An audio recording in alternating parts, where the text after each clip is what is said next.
अच्छी नीयत से किया गया काम कभी व्यर्थ नहीं जाता और उसका फल आपको जरूर मिलता है। जीवन में कभी भी किसी से अपनी तुलना मत कीजिए, आप जैसे हैं, सर्वश्रेष्ठ हैं। मौन सबसे अच्छा उत्तर है किसी ऐसे व्यक्ति के लिए, जो आपके शब्दों को महत्व नहीं देता है। प्रेरणा का सबसे बड़ा स्रोत आपके अपने विचार हैं, इसलिए बड़ा सोचें और खुद को जीतने के लिए हमेशा प्रेरित करें। नकारात्मक विचारों का आना तय है, परंतु यह आप पर निर्भर करता है कि आप उन्हें कितना महत्व देते हैं।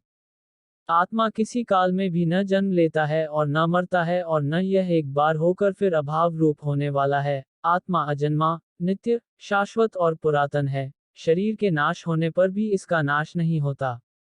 जो हुआ वह अच्छा हुआ, जो हो रहा है वह अच्छा हो रहा है, जो होगा वो भी अच्छा ही होगा। ज्ञानी व्यक्ति ज्ञान और कर्म को एक रूप में देखता है, वही सही मायने में देखता है। जीवन की सबसे बड़ी गलती वही होती है, जिस गलती से हम कुछ सीख नहीं पाते हैं।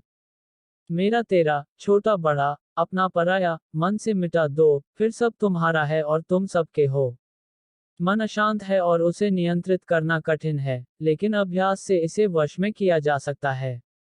धरती पर जिस प्रकार मौसम में बदलाव आता है, उसी प्रकार जीवन में भी सुख दुख आता जाता रहता है। समय यही सिखाता है कि जिंदगी किसी का इंतजार नहीं करती और न ही किसी के लिए रुक सकती है। जो महापुरुष मन की सब इच्छाओं को त्याग देता है और अपने आप ही में प्रसन्न रहता है, उसको निश्चल बुद्धि कहते हैं। गलतियां ढूंढना गलत नहीं है, बस शुरुआत खुद से होनी चाहिए।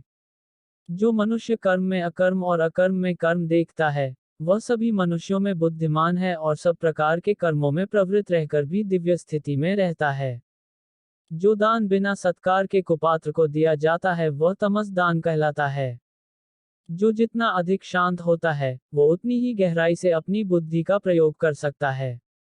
मनुष्य को केवल अपने कर्म पर ही विश्वास करना चाहिए। कर्म श्रेष्ठ होगा तो फल भी वैसा प्राप्त होगा। धरती पर मनुष्य का जन्म किसी विशेष उद्देश्य के लिए होता है, और जो उस कर्म से वंचित रहता है, उसे मोक्ष नहीं मिल पाता है। मनुष्य के दुख का कारण उसका प्रेम ही है। वह जितना अधिक मोह करेगा उतना ही अधिक कष्ट भी भोगेगा। जिस प्रकार अग्नि स्वर्ण को परखती है, उसी प्रकार संकट वीर पुरुषों को। मनुष्य जिस भी देवता की पूजा विश्वास के साथ करने की इच्छा रखता है, मैं उसका विश्वास उसी देवता में दृढ़ कर देता हूँ। चिंता जीवन में कुछ भी मदद या निर्माण नहीं करती है। समय से पहले और भाग्य से अधिक कभी किसी को कुछ नहीं मिलता है। याद रखना, अगर बुरे लोग सिर्फ समझाने से समझ जाते तो बांसुरी बजाने वाला भी कभी महाभारत होने नहीं देता। जो मन को नियंत्रित नहीं करते हैं, उनके लिए वह शत्रु के समान कार्य करता है। प्रबुद्ध व्यक्ति के लिए गंदगी का ढेर, पत्थर और सोना सभी समान हैं। सफलता जिस ताले में बंद रहती है वह दो चाबियों से खुलती है। एक कठिन परिश्रम और दूसरा दृढ़ संकल्प। जो लोग बुद्धि को छोड़कर भावनाओं में बह जाते हैं, उन्हें हर कोई मूर्ख बना सकता है। ईश्वर, ब्राह्मणों, गुरु, माता पिता जैसे गुरुजनों की पूजा करना तथा पवित्रता, सरलता, ब्रह्मचर्य और अहिंसा ही शारीरिक तपस्या है। हमारा खुद पर विश्वास होना बहुत ही जरूरी है, क्योंकि हम अपने रास्ते पर खुद चलते हैं।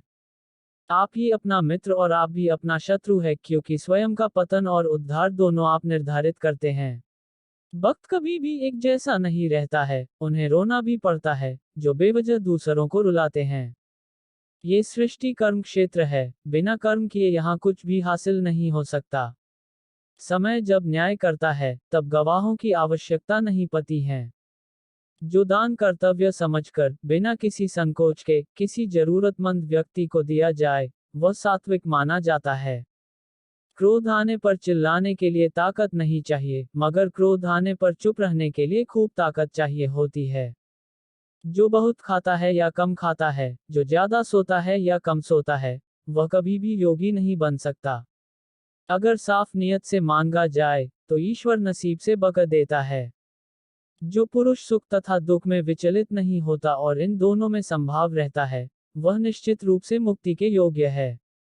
जब तक शरीर है तब तक कमजोरियां तो रहेगी ही, इसलिए कमजोरियों की चिंता छोड़ो और जो सही कर्म है उस पर अपना ध्यान लगाओ। जब भी विनाश होने का प्रारंभ होता है, शुरुआत वाणी के संयम खोने से होती है।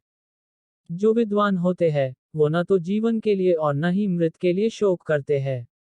जो मन को नियंत्रित नहीं करते उनके लिए वह शत्रु के समान कार्य करता है। जो अच्छा लगे उसे ग्रहण करो और जो बुरा लगे उसका त्याग, फिर चाहे वह विचार हो, कर्म हो या मनुष्य। जिस प्रकार अग्नि स्वर्ण को परखती है, उसी प्रकार संकट वीर पुरुषों को।